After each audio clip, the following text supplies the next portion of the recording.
They have great beaches. You see that whenever they're exploding their cannons into the ocean, right?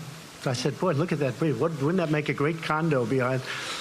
And I explained, I said, you know, instead of doing that, you could have the best hotels in the world right there. Think of it from a real estate perspective. You have South Korea, you have China, and they own the land in the middle. How bad is that, right? It's great.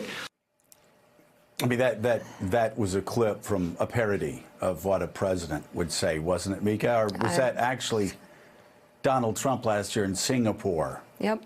It's unbelievable. Friday, he took to Twitter to give an update about his upcoming second summit with North Korea's Kim Jong Un, writing, quote, "My representatives have just left North Korea after a very productive meeting and agreed upon time and date for the second summit with Kim Jong Un. It will take place in Hanoi, Vietnam on February 27th and 28th. I look forward to seeing Chairman Kim and advancing the cause of peace. North Korea, under the leadership of Kim Jong Un, will become a great economic powerhouse. He may surprise some, but he won't surprise me because I have gotten to know him and fully understand how capable he is. North Korea will become a different kind of rocket, an economic one." So Donald Trump decides to go to Vietnam 50 years later, Richard Haas. I'm not exactly sure that Americans would want him to go to Vietnam this time because even his own aides say there's really no need for this summit. He's already been made a fool of once, talking about how we don't have to worry about a nuclear North Korea anymore, that the missile issue has been taken care of when he was made a fool of time and time again after the last summit. What's your take on this upcoming summit, and what can we hope to get from it as a country?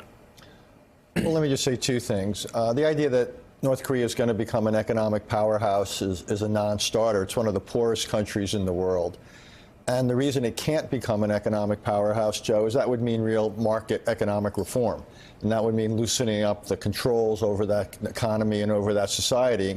And that's simply not the sort of thing Kim Jong Un will ever entertain. What he's looking for is a bit of sanctions relief, a bit of investment. He is not looking for anything like wholesale change. I think the best we can hope for out of this summit is what I would call something for something. The North Koreans will close certain nuclear facilities. We will, and others will give them economic benefits. The goal of denuclearization and getting rid of missiles will remain, shall we say, to be generous, aspirational. It will remain rhetorical. So we'll come back, and again, we'll be able to point to certain areas of progress. At the same time, we're not going to have access. Inspectors won't have access. So for all I know, on net, they could stay even. They'll get rid of some things, but quietly they can continue to develop other things. So the idea that North Korea will ever give up its nuclear weapons, I think the intelligence chiefs are spot on. It's a non-starter. So, Richard, just kind of back up and tell us, kind of looking back from the start of the Trump White House, are we in a better position on North Korea now or worse overall? I'd say it's mixed. The good news is they're not testing their missiles and their nukes. The bad news is essentially we have de facto accepted the fact that they're going to have nuclear weapons on missiles that will sooner or later be able to reach the United States.